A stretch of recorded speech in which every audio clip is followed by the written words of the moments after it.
Tutorial WRT300N. This tutorial will demonstrate how to use a WRT300N router interface.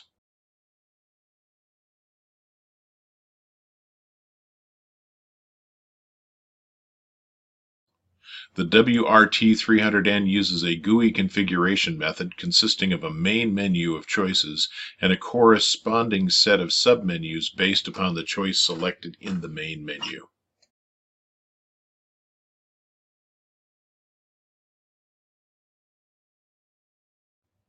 All menu choices and submenus are shown, but not all are active.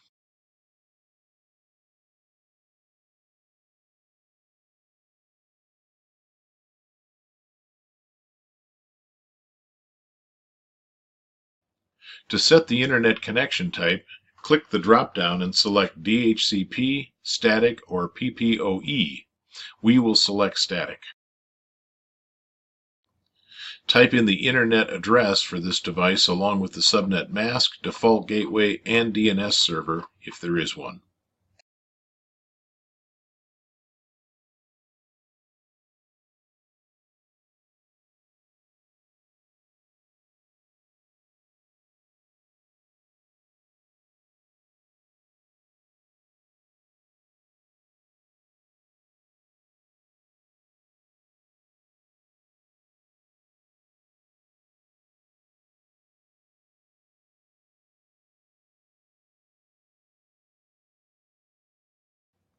Dialog boxes and selections that are grayed out are not available in Packet Tracer.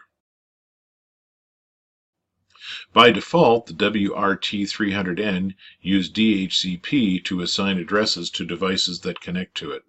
The router IP and DHCP server settings can be edited, and the DHCP can be disabled if a static addressing scheme is used.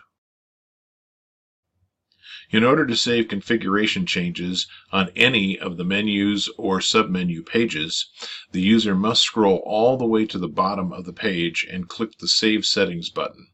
If this is not done, the changes that were made are not saved when you leave the page. Details of all usable menus and submenus are explained in the Help Contents pages. This ends the WRT300N tutorial.